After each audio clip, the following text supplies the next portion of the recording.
Okay, guys, so here we are with the new Korbanth LS6 Gullwing. Um, I had a few little issues putting it together this morning. This arrived yesterday, and right off the bat, you get a letter from Randy in the box. Randy from Korbanth explaining there are some really small pieces to this kit, and some pieces don't fit quite the way they should, so you will have to do probably a little bit of filing, a little bit of modification, and and make sure that you do not lose any of the little pieces because there are no extras. And Randy states right there in his letter that he doesn't have extras. So if you lose something, you lost it. Um, so there it is, opened up. I spent some time on it this morning just to put it in its hero configuration and to get the batteries in it and let it do its thing. And it's really cool looking. I really like it a lot. Feels great when it's all closed up and stuff. But this is really, in this configuration, I really think it's just a showpiece. You really can't do much more with it. The top is magnetic, and you wouldn't swing this around much because it would just fall off. The buttons, I haven't quite figured out the combination for that yet, but yeah, they just flash back and forth, red to green. I think you hold it again, and you can get them to stay on together and then shut them off. I don't know. There's different combinations of how this works. Everything kind of clamps together, like slides together and screws together, and then you have the gullwing doors on the bottom, which open up to reveal the crystal chamber. So all in all, I mean, it's pretty neat. A great display piece in this configuration. Let me shut this off here. So let me show you the pommel here and show you that that crystal that comes with it. This thing here. This has a battery. Randy provides in his note the batteries you're going to need. In fact, I can tell you in the video right now, you're going to need the crystal chassis uses a CR123A battery. And then the control box, you'll need two 357 batteries, like watch batteries, labeled 357. So that's what you'll need for them, and that's all the batteries you'll need. This you can cycle. There's actually has red, green, and blue. I mean, I would only want green for this saber, but yeah, there's a magnet right there. You install that magnet, and there's a magnet here, and it just centers itself nice, and it goes in, and there you have it.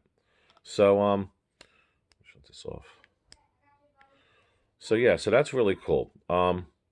Now the saber looks great, and the machining's done really well.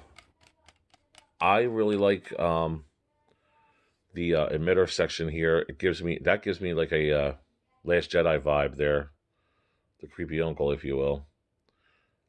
That is the this is the show emitter, if you will. So you can't put a heatsink in here, but if you look at this machining, it's done really well.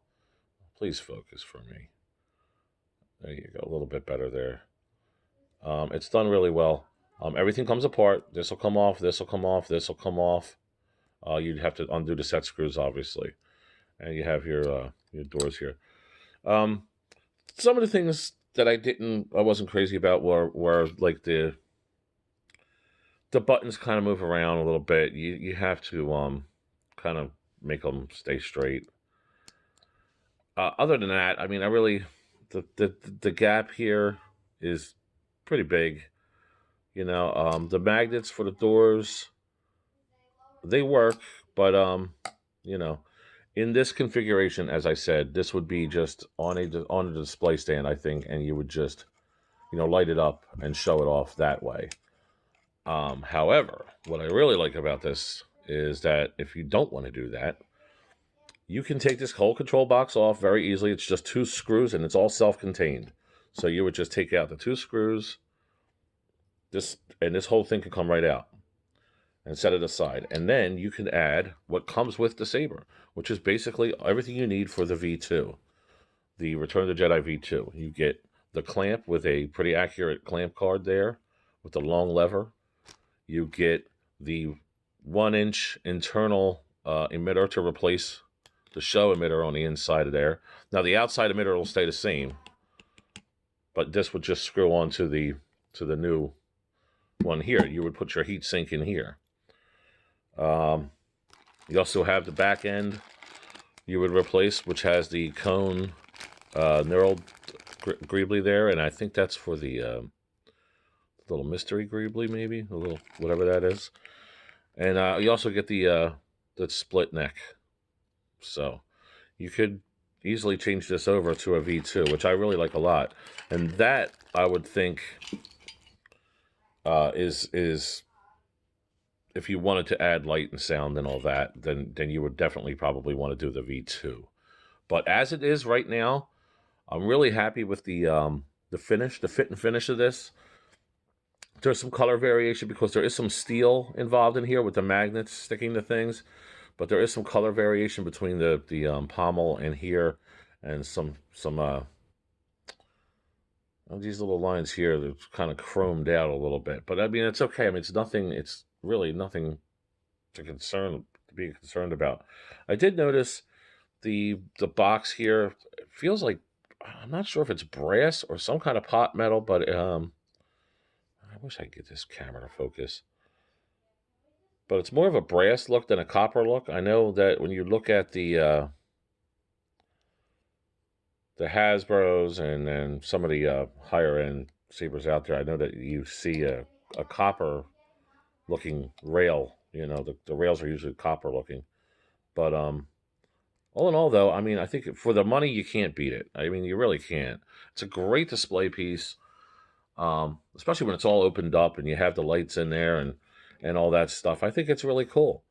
And like I said, to put it in stunt version, you know, to use the other pieces, but put it in stunt version and make a really cool saber out of it.